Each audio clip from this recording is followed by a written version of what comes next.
It's Wednesday morning. So இன்றைக்கி வந்து பார்த்திங்கன்னா ஒரு 6:00 போல் நானும் அம்மாவும் வந்துட்டு எந்திரிச்சாச்சு. அம்மா வந்து பார்த்திங்கன்னா 5:30க்கு அப்புறமா எந்திரிச்சிருவாங்க. ஸோ எந்திரிச்சிட்டு வெளியே கொஞ்சம் அப்படி வாக்கிங் எல்லாம் போயிட்டுருப்பாங்க. 6:00க்குள்ளே நானும் வந்து பார்த்திங்கன்னா எந்திரிச்சிருவேன். ஸோ அம்மா இன்றைக்கி காலையில் அரிசி உளுந்து ஆட்டுற வேலை எல்லாமே இருந்துச்சு, அதெல்லாம் பார்த்துட்ருந்தாங்க. எனக்கு வந்து பார்த்திங்கன்னா இன்றைக்கி மார்னிங் கொஞ்சம் கோல்டும் த்ராட் பெயினுமா இருந்துச்சு. ஸோ அதனால் வந்து பார்த்திங்கன்னா அம்மா எனக்கு சுக்கு காப்பியெல்லாம் வச்சு கொடுத்தாங்க. அதுக்கப்புறமா ஸ்கூல் நோட் புக் எடுத்தெல்லாம் வச்சுட்டு அந்த வேலை பார்த்துட்டு இருக்கிறதுக்குள்ளே ஸ்கூலுக்கு வந்து பார்த்திங்கன்னா ரெடியுமே ஆயாச்சு, டைம் ஆச்சுன்னு சொல்லிட்டு. ஸோ இன்றைக்கி மார்னிங் பிரேக்ஃபாஸ்ட்டுக்கு வந்து பார்த்திங்கன்னா அம்மா புட்டும் பட்டாணி போட்டு குழம்பு தான் வச்சுருந்தாங்க. ஸோ தங்கச்சி ரெடி ஆகிட்டு நானும் அவளும் சாப்பிட்டு வந்து பார்த்திங்கன்னா ஸ்கூலுக்கு வந்து கிளம்பியாச்சு.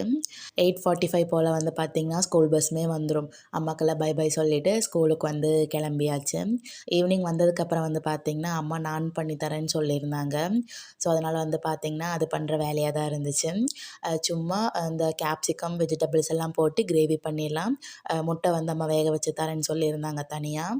ஏன்னா அம்மா வந்து நான்வெஜ் சாப்பிட மாட்டாங்க இல்லையா, ஸோ அதனால தான். அப்போ கிரேவி பண்ணிவிட்டு நான் பண்ணுற வேலையாக தான் இருந்துச்சு. கடையில் இருக்கிற மாதிரி டேஸ்ட் இருக்குமா இல்லைன்னு தெரியல, ஆனால் சூப்பராக இருக்கும். ஸோ இன்றைக்கி ஈவினிங் வந்து பார்த்திங்கன்னா இந்த மாதிரி தான் போச்சு. நம்ம நாளைக்கு ஒரு மினி விலாகில் பார்க்கலாம். அது வரைக்கும் பாய் பாய்.